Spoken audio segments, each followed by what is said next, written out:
man went to this restaurant and he saw on the menu, it was written, today's special, tomato basil soup with fresh mozzarella and baked vegetables, grilled vegetables. So his mouth started watering. He called the waiter. He said, look, I'll have that soup. Does it come with bread? He said, yes. The soup came, but it was a mushroom soup. And there was a little tomato floating there. And the man was upset.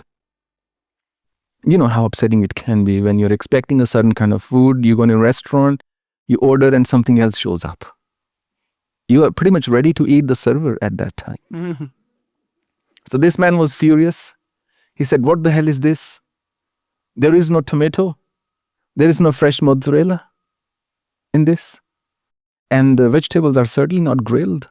You just give me steamed vegetables on the side. He said, sir, that's what makes this soup special. On any ordinary day, it would have all those things. But today, it's a special soup. It doesn't have the things we say it does. Sometimes life's definition of special is to not give you what you think it ought to give me. Special.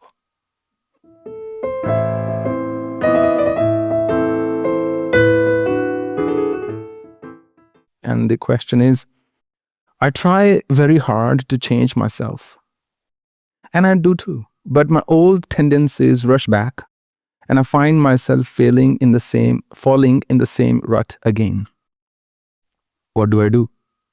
How do I bring stable change in my behavior?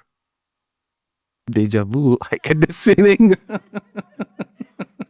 So, how do I bring stable change? Somewhere, if you really pay attention to this word, stable, this phrase, the word stable and change, they don't really go together. Change won't be change if change is stable. Having said that, I know what you mean here. I will give you 3 golden rules of bringing lasting change in your forget behavior in your psyche. Because if change is embedded deeply in your way of thinking, that change, I promise you, will get reflected in all your actions. But if that change is not yet fully absorbed into your consciousness, those actions that you wish to evoke or create out of that change will not last long. You will keep falling back in the same, whatever word you want to call it, rut or pattern. And I'm sure, I'm not saying I'm sure. Many years ago, I shared the story of Saint Genesis. He used to work in the court of this Roman king. And he was basically a clown, or he would do such acts. And he would make people laugh. And he often made fun of Christianity. Because, as you know, in Christianity, there is this ritual of baptism. In some sects, where you are basically initiated into Christianity, or you're baptized, so you accept Jesus Christ of Nazareth as your Savior.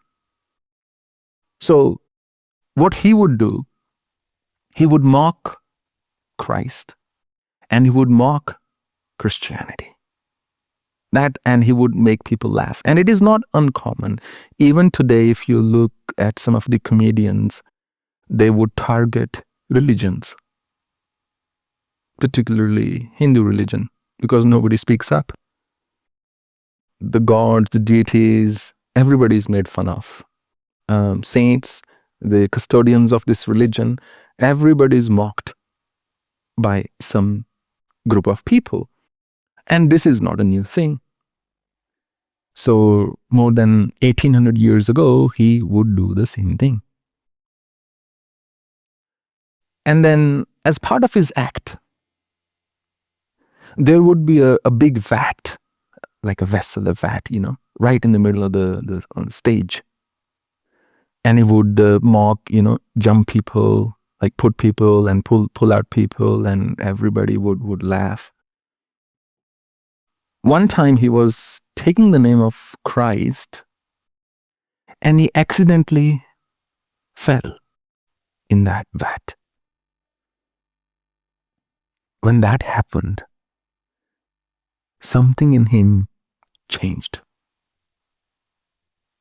He somehow deep inside him felt that this was Christ's calling. And he became an ardent Christian, a devout Christian. Not only that, he actually went on to get the title of a saint. Usually in Christianity, it's after you have passed away, once they really examine your life, that you led the life of a saint, that you're given the title of a saint. So he became Saint Genesis. Forever, he was transformed. That one moment when he fell in that vat, he felt he was baptized. He felt Jesus Christ is real, was real, and that Jesus Christ is his Savior or was his Savior, and that his life must not be devoted to making people laugh at the expense of the life of a divine being, but instead it should be telling people what a divine being he was, and that's what he did for the rest of his life. All I'm trying to say is you just never know when that one moment is going to come in your life. And if you are sincere, the odds of having a moment like that really skyrocket.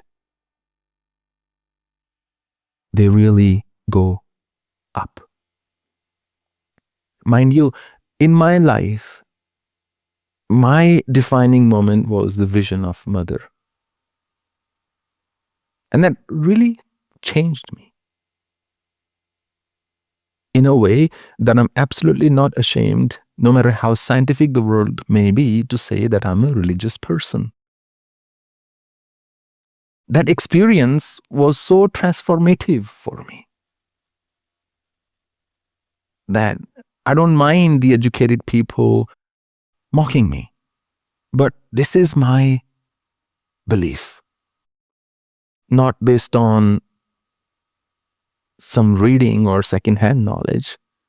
It's 100% empirical, completely experiential.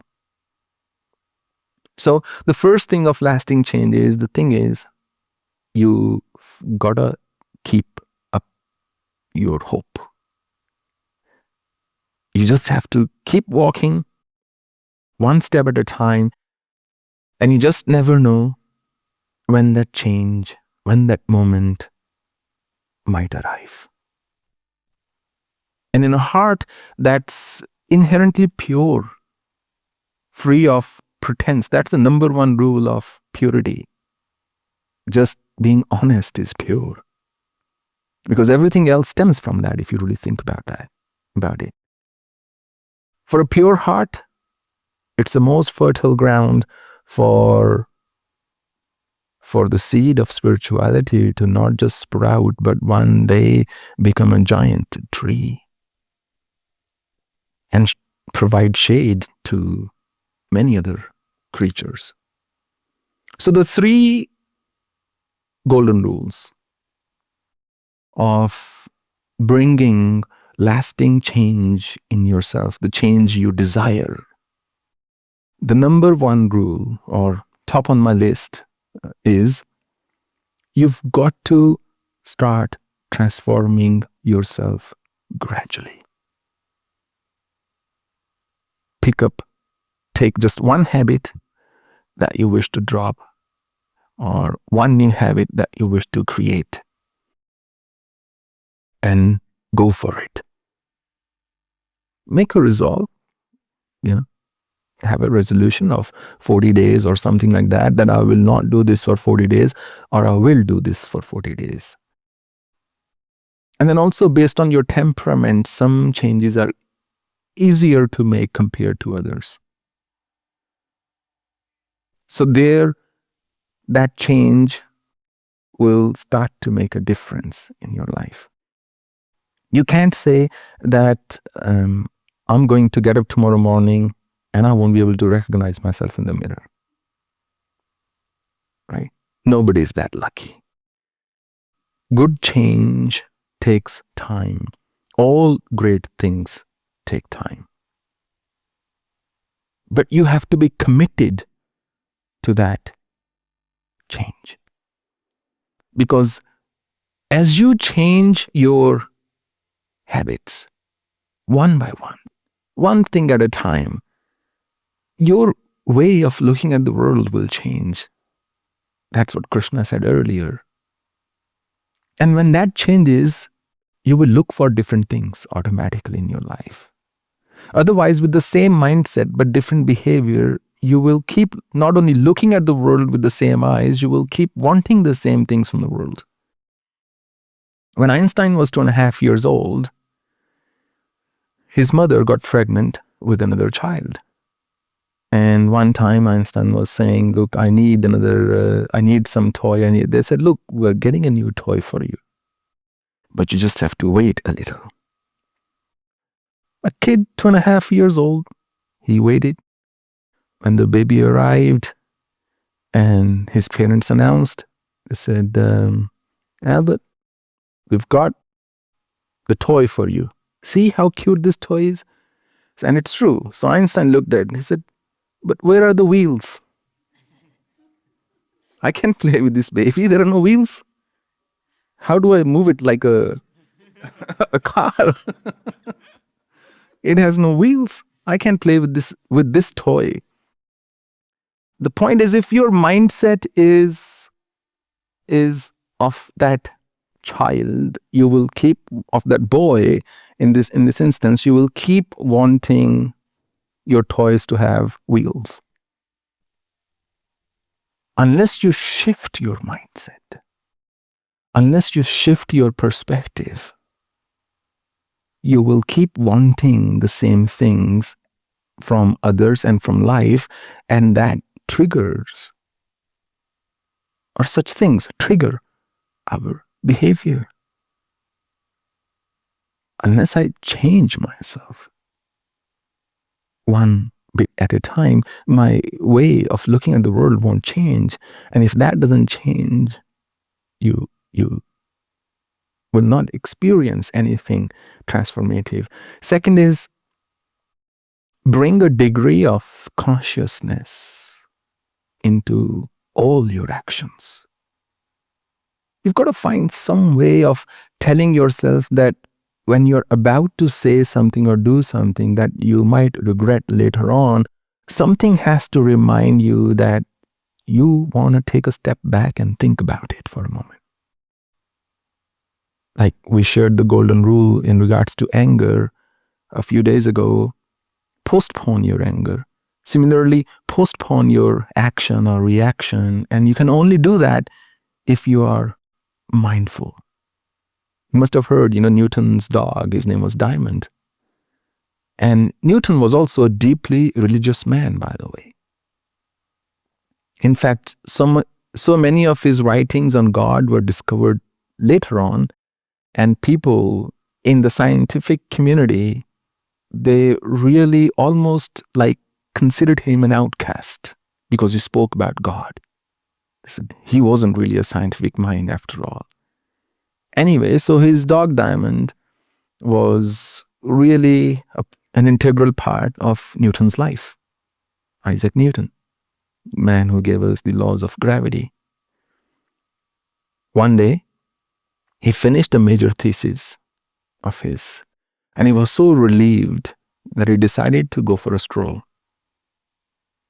And he called Diamond, but Diamond was in a different mood. Diamond pretty much indicated that he was not interested. Newton said, no worries. He went on his own.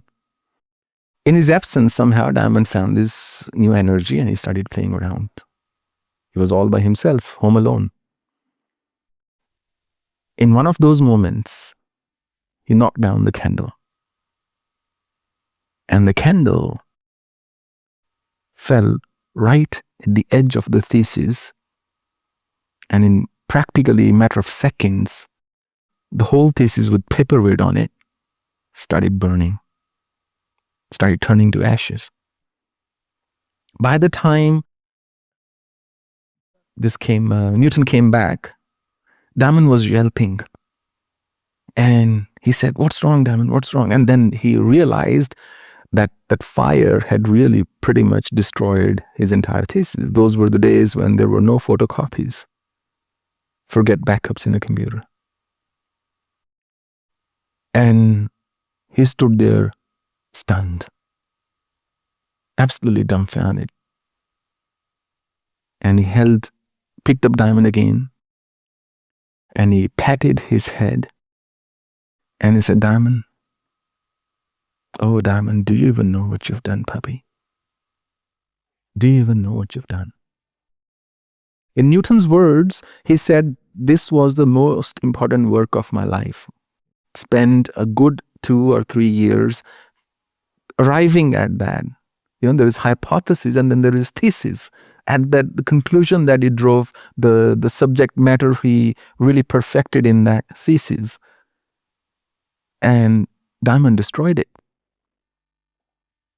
How many people can have that kind of an attitude towards such great loss?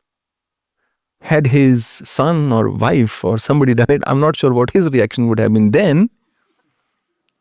But the point is that consciousness in your behavior, not just consciousness as an abstract term, being conscious of what I'm about to say or do, is the second golden rule of not just bringing change in your life or in your behavior, but actually becoming a potent agent of that change. Third, pray and be patient. You cannot underestimate or overstate the power of prayer.